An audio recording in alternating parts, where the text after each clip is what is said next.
On April the 23rd, according to local sources, the Israeli Defense Forces IDF destroyed an artillery piece of the Syrian Arab Army SAA with a guided missile near the town of al-Qom in southern Syria.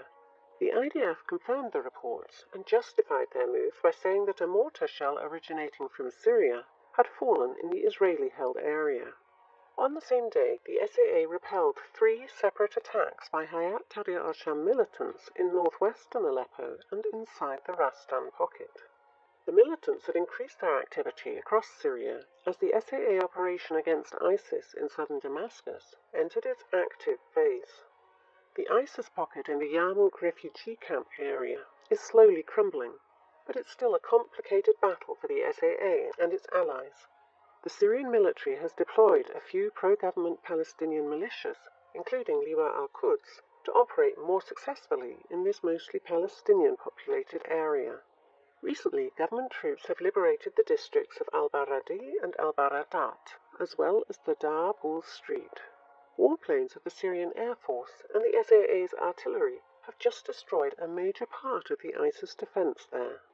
According to local sources, the Syrian military is aiming to divide the pocket into 2 parts and to isolate the ISIS-held area.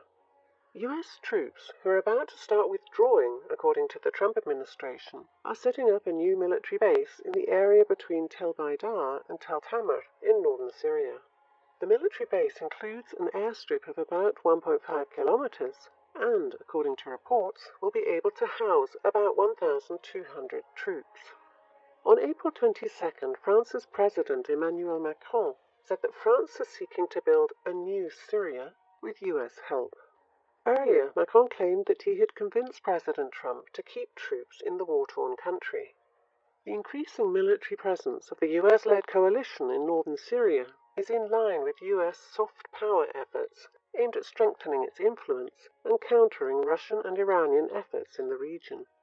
For example, the US Department of State released a statement saying that no assistance is to be provided to the areas controlled by the Syrian government. Thus, Washington will oppose any reconstruction efforts in the liberated government-held part of Syria, and will use this issue as a tool of political influence on the situation.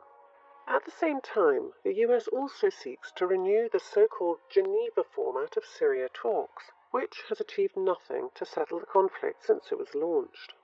This effort is aimed at countering the Astana format, launched by Turkey, Iran, and Syria. Summing up, the US-led coalition is expanding its military infrastructure in Syria and is preparing for a new round of the diplomatic military conflict over the country. Washington is also weighing the option of keeping the Harry S. Truman carrier strike group in the Mediterranean Sea for a long time. It's another clear political move aimed at consolidating allies and projecting power in the region, if indeed the US military is not preparing for further strikes against the Syrian government.